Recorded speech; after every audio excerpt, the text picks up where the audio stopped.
Hello everyone, this is Chhaya and welcome back to my channel.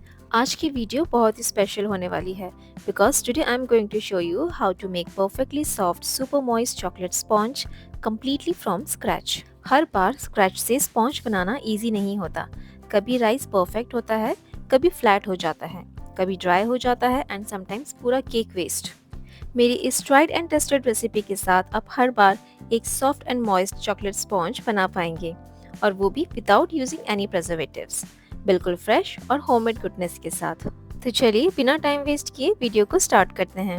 Chocolate sponge बनाने के लिए सबसे पहले हम 1 कप वार्म मिल्क लेंगे। इसमें ऐड करेंगे half tea spoon vinegar. Mix करके इसे साइड में रख देंगे। विनेगर स्पॉन्ज को एक्स्ट्रा सॉफ्ट एंड फ्लफी बनाता है जब वो बेकिंग सोडा के साथ रिएक्ट करता है। अब एक बोल में सभी ड्राई इंग्रेडिएंट्स ऐड करेंगे। तो उसके लिए मैं सबसे पहले ले रही हूँ 150 ग्राम ऑल पर्पस फ्लावर, जो कि मेरे कप के अकॉर्डिंग 1 और आधा कप जितना होता है। इसमें ऐड करूँगी 75 gram powdered sugar which is similar to half cup. Sugar की क्वांटिटी आप अपने अकॉर्डिंग कम ज़्यादा कर सकते हैं। दोनों चीज़ों को छान लेंगे। इसी के साथ मैं इसमें ऐड करूँगी वेन न्यूटन का डार्क कोकोआ पाउडर। इससे पहले मैं हर्शीज़ का कोकोआ पाउडर यूज़ कर रही थी। हर्शीज़ कोकोआ पाउडर थोड़ा लाइटर शेड में होता है, बट टेस्ट वाइज दोनों भी बेस्ट है। बट मुझे स्पॉन्ज थोड़ा डार्कर शेड में चाहिए था, that's why switch to Van Houten cocoa powder. तो 4 टेबलस्पून कोकोआ पाउडर मैं ले रही हूँ। अगर 3 टेबलस्पून कोकोआ पाउडर भी ऐड करते हैं तो अच्छा खासा रिच फ्लेवर और डार्क शेड आ जाएगा।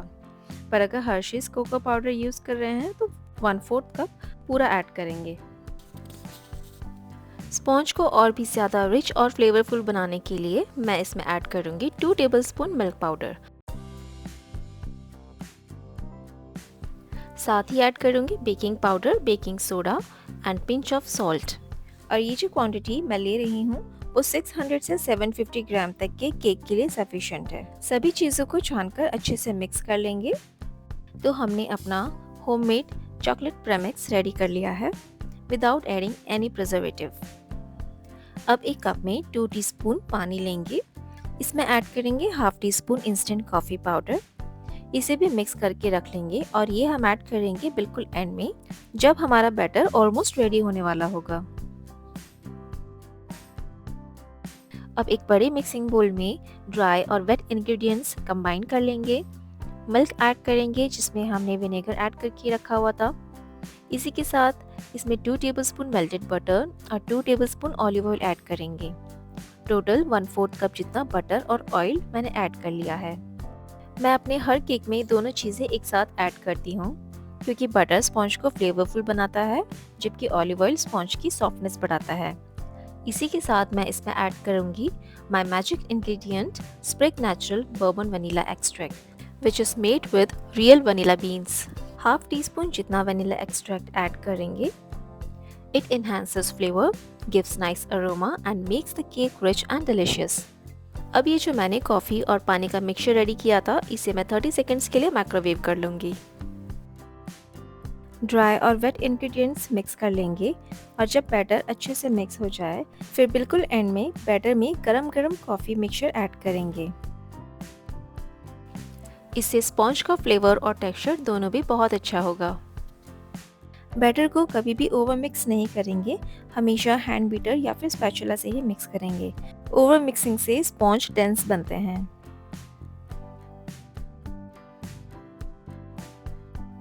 बैटर को ग्रीस्ड पैन में ट्रांसफ़र करेंगे। पैन साइज़ मैंने 6 इंचेस लिया है जो कि सफिशिएंट है हाफ केजी से 750 ग्राम तक के केक के लिए।